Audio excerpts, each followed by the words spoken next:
Hi everybody and welcome to Heel Heat. My name is George Coles. This is my tag team partner Ian Ryan. Thanks, Axel. Gary Rhodes, everybody. This is our WWE show for the week, and let's get right into it, Gary.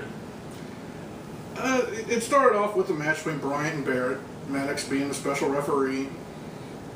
Not too impressive. I mean, not on Bryan's side, but I really wasn't impressed with the match. Do you think this would have been better if they gave, instead of like a 5-minute schmoz, they gave it a 15-minute match? Oh, definitely. And then the Screwdrive Kane? Exactly. I honestly think it would have, opened up a little bit. Then you get the fans' emotion into it, and then you screw them over. There you go. Plus the fact that you could build Wade Barrett to be something of Vince McMahon's corporate tool or stooge or whatever you want to call it. Exactly. He could be, one of the boss man of the group, maybe, or the Shamrock. There you go. Barrett, this is like his first win in how many months? Oh yeah. Yeah, I mean, maybe with the shaving of the face now, maybe that was symbolic of a gimmick change or a little bit of a style change. Well, it's funny that they were so behind this guy for so long, and then just, which that's how WWE is. So. Yeah, I mean, I think injuries played a lot into it. They dropped the ball big time on the Nexus angle. Oh yeah. But I think it's a little bit of everything. A little bit of the guys that came up with him or came up after him are making a bigger impact as well. Well, exactly. You look at D. Bryant, which came into WWE with him, not in the business. Bryan was in there longer. Ryback, those two are main event players. Curtis Axel, I mean, guys that came after him, the Shield, Cesaro. I mean, the Wyatt family. There's only so many spots you can have on. I think Barrett's got the talent. I still think he has the love for it. That's my thing. I think it's just a paycheck to him. It might be, not, or it might not be. Two guys that do have the love for the business wrestle next. We had Damian Sandow, the World Heavyweight Champion Money in the Bank holder, versus Randy Orton, the WWE Championship Money in the Bank holder. I thought this was solid. I really enjoyed the build-up for Sandow versus Cody Rhodes. I liked how he distracted him and basically got Orton to win. I like the match too. Sandow is really coming into his own. The guy's been in the business, 10 years or so? Something about that. And it's good to see him starting to shine. And him and Orton put on a really good match. And I like the spot where, Orton's going for the quick power slam, and he stops it, and Orton goes, still goes with it, like, oh yeah, I missed a move. I like that, because that happens every match. I mean, it happened later on, but it didn't happen in the same spot. I like that.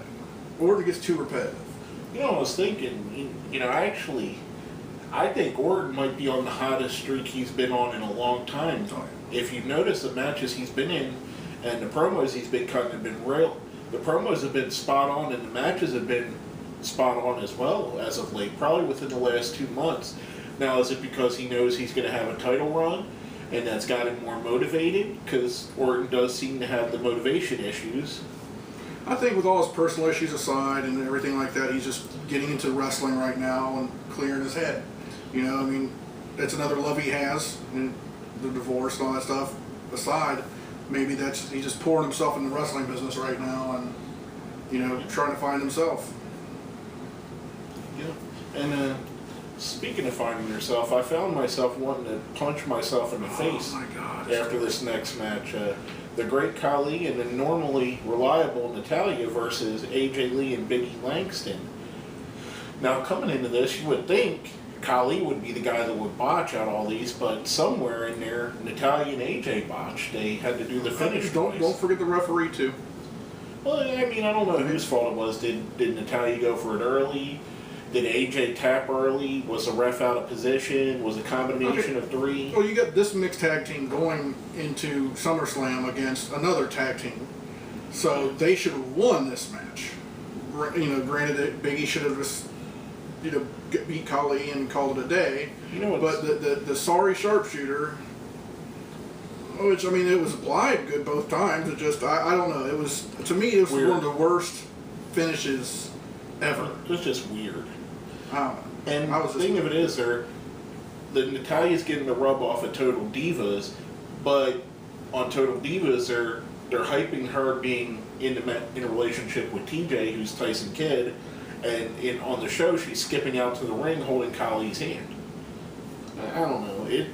Little continuity issues like that bother me a bit. Oh, of course. Well, speaking of continuity issues, out comes Vincent Kenny McMahon. McMahon's got the best suits ever. Oh, he does.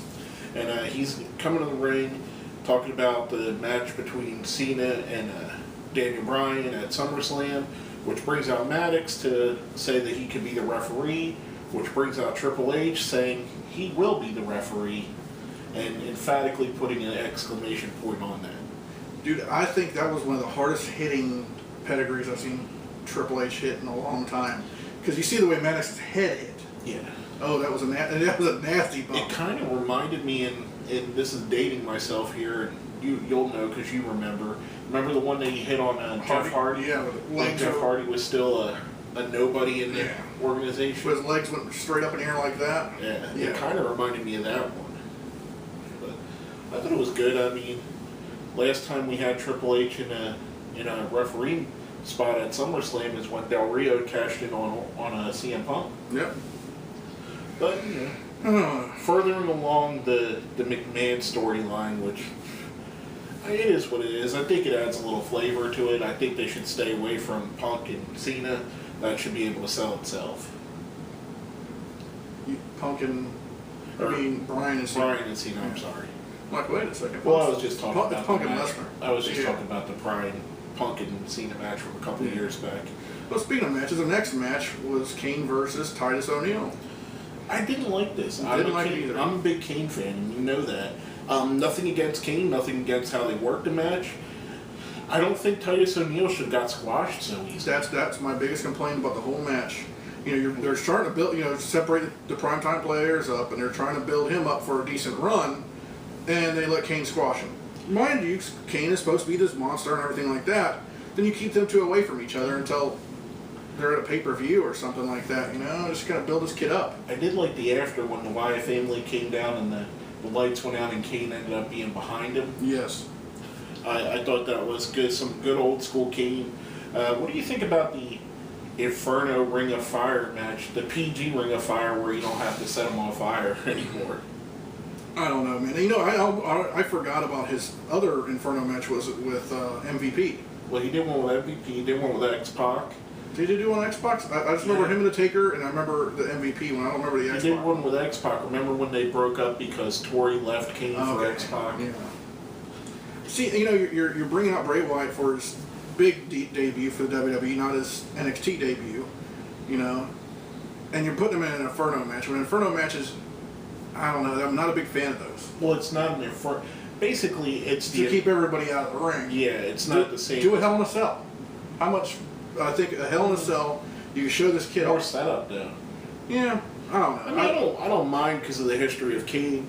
Plus, if Bray Wyatt wins, then Kane could go away to film So No Evil and say he got burned. Well, they've already said, the Wyatt family's not going to walk through fire for Bray Wyatt. They're going to walk through. If it's the kind of cult leader character, they're going to walk through the fire and help them out. Exactly.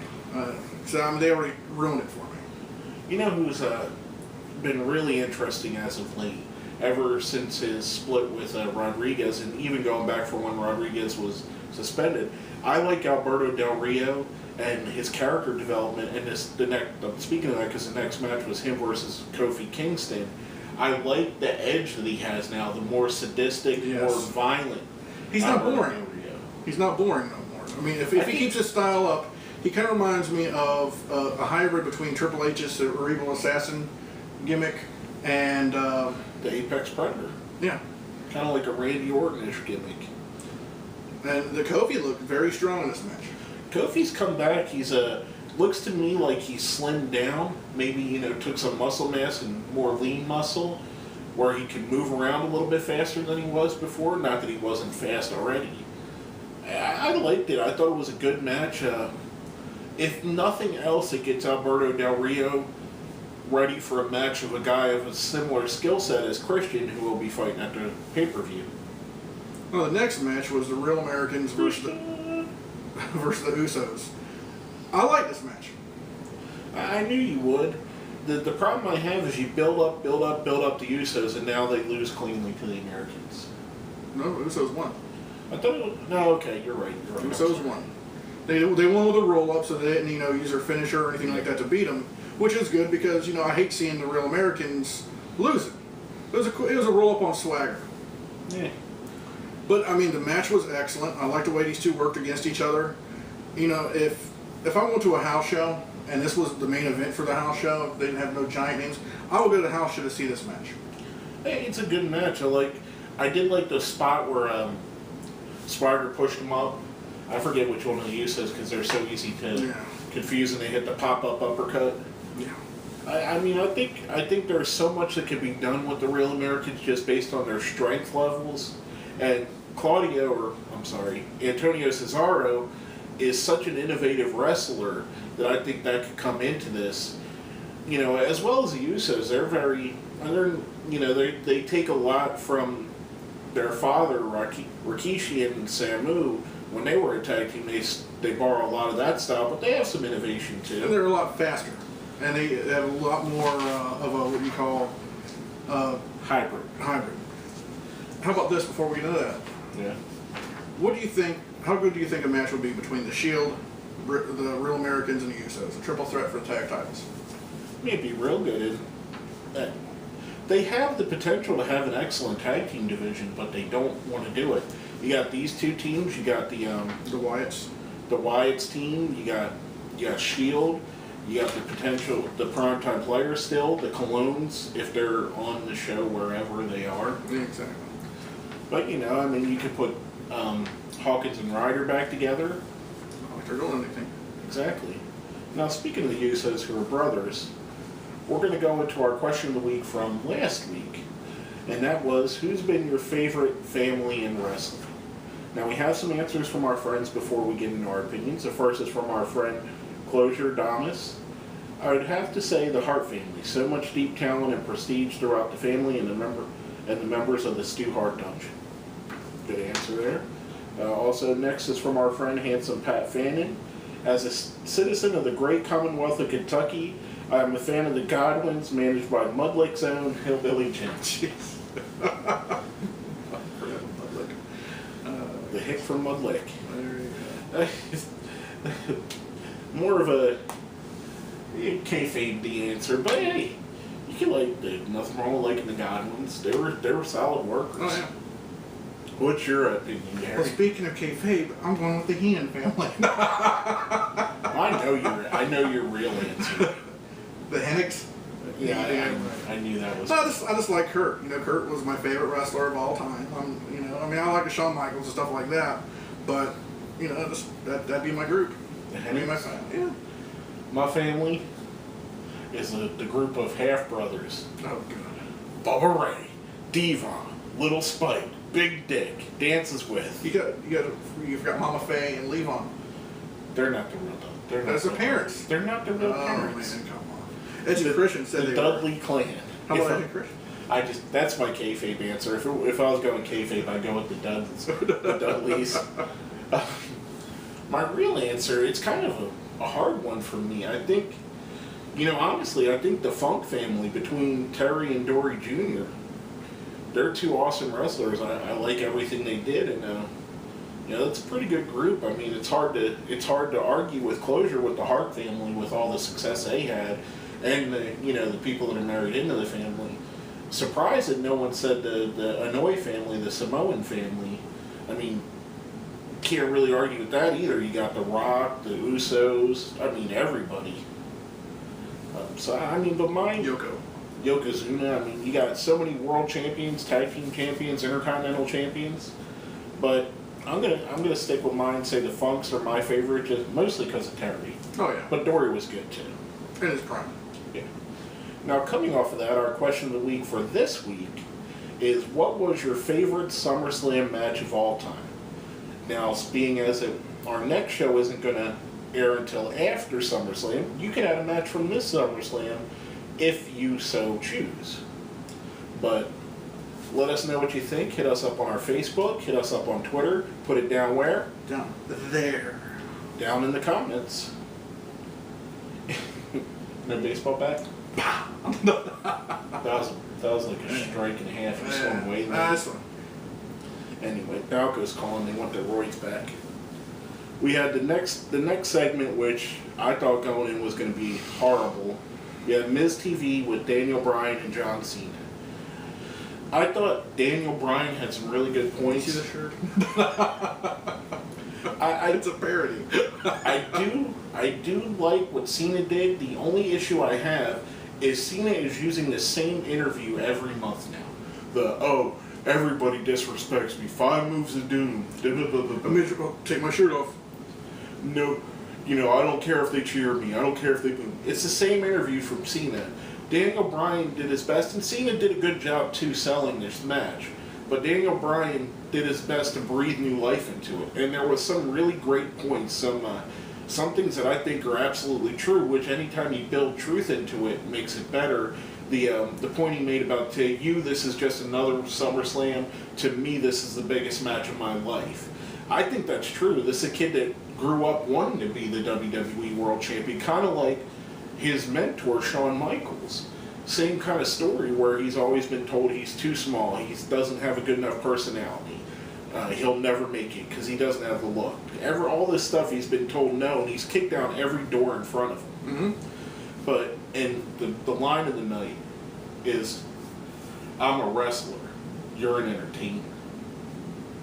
I like the parody shirt too. Like you're a parody. This is a parody of your shirt, and like you're a parody of wrestling. I liked all that too. And the taunt me Inoki slap. In Japan they taught us to hype each other for a big match. We slap each other in the face, but I'm not going to do that because I don't respect you because you're not a wrestler. Daniel Bryan's dropping the W word like it's nothing. Which, if everybody knows, in the WWE, saying the W word's about the same as saying the N word at a black college. Or saying Chris Benoit on television. Ooh. We might get taken off of the air just for that. Next. And then coming down, of course, we have Triple H to kind of separate them before they started fighting, doing their referee role. Randy Orton comes down to remind us that he's got the briefcase and he could cash it in at any point. Well, speak of another disappointing part of the night, I wasn't really happy with the dance-off with Fandango and R-Truth. Oh my god. I thought it was weirdly placed. I mean, they could have probably axed it all together. They could have. They could have made the Battle Royal longer. And they could have, and both these guys ended up being in the Battle Royal, so I don't know. It was just weird. There was no match. It was just a beatdown. I do like Fandango's new gear though. It looked kind of like a cross between Brian Christopher and the Berserker. Berserker. We're not doing a Kevin Smith movie. Berserker. Sorry. Then, speaking of the Battle Royal, we had the Battle Royal, and this was awesome because it was for the right to face Dean Ambrose for the U.S. title, adding a little bit of importance to the U.S. title, especially with some of the big heavy hitters they had in there. Oh, they did. You had RVD in there. You had Mark Henry, Ryback. You had some main eventers in there too. Yeah, I mean it was well played out. I thought the Real Americans looked strong in there. I thought Ryback and Henry looked strong. Rob Van Dam looked like Rob Van Dam. He was the crowd's favorite going in. It kind of tipped the hand when they put RVD in there because he's on a limited schedule. So why use him in this if he wasn't going to win? But it sets up a good free match on the pay-per-view. It does. I think RVD and Ambrose are going to steal the show. Exactly. And then after that, we had the Shield came down, and Mark Henry stayed around to protect Rob Van Dam. And when the Shield came and surrounded the ring, a slimmer, trimmer, buffed and jacked Big Show came out. Well, they've been hitting for weeks for Big Show coming back. I think he came back at the right time right now. So, it'll probably be the Shield versus Show and Henry for a tag belts. Maybe the next pay-per-view. Or SmackDown or Raw, whatever they want to do it on. Now we got to our main event of the night. The Messiah of Wrestling, Paul Heyman versus the ungrateful son of a bitch, CM Punk. Whatever. So Paul came out, tipped his hand, said, "This is my swerve. I have Brock Lesnar, so come on out, be the hero and come out and take a beating, or be the smart guy and look like a coward." CM Punk outsmarts Paul Heyman, is dressed as a TV or a video camera operator, whatever you call him now, and comes in and destroys Brock Lesnar. To Brock Lesnar's credit, he sold the beatdown real well. Oh, he damn sure did. Yeah. Then, as Punk goes to chase down Paul Heyman, runs into Kurt Axel, who runs interference just so Heyman can leave. Hits Axel with the go to sleep, my favorite part of the night. But, you know, I thought this was a really good way to promote the match between Lesnar and CM Punk. Well, that match there, I think they didn't put a lot in. I mean, they've been building it for, what, a month? Yeah. Maybe a little, well, just about a month, right? Yeah, something like that. Yeah, they didn't put the build-up they did for the SummerSlam match that Triple H and Brock had, but I'm looking more forward to this match. Well, I think it's going to be a more physical match. There's more personal issues involved as well. Yeah. Now, speaking about personal issues, let's go into our personal rating system. Now, if you've watched the show in the past, you know our rating system is 1 to 5. 1 being the worst, 5 being the best. A 1's a Great Khali, 2's a Heath Slater, 3's a Randy Orton, 4's a CM Punk, 5's a Daniel Bryan. I'm going to go ahead and start it off. I'm going to give it a 3 in Randy Orton. Run-of-the-mill show, especially for the go-home pay-per-view, could have done a lot more to promote the pay-per-view, in my opinion. You know what? I'm going to be a little bit harsher on you. I'm going to be a Slater.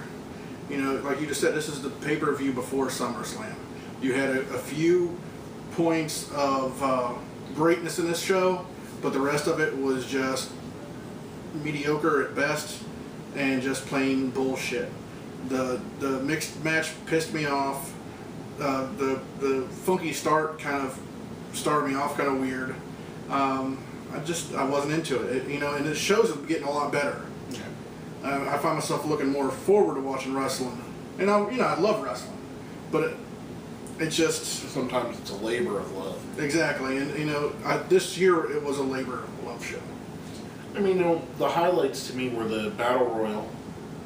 Alberto Del Rio and Kofi Kingston's match. The Battle Royal to me was very predictable, though. Van Dam was, like you said, with his contract. Even with the predictability, it was okay. I like Battle Royals. I do too, but the Daniel Bryan, his part of the interview was pretty good.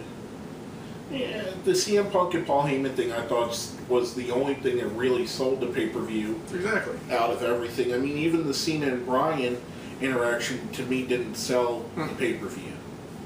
You forgot to mention that Cena slapped Bryan and Bryan wouldn't slap him back. They just laughed at him. Yeah. Because he's in his head. Yeah. Anyway, basically that's all I have to say. That's it for me. My name is George Coles. I'm Gary Rhodes. And this has been Heel Heat.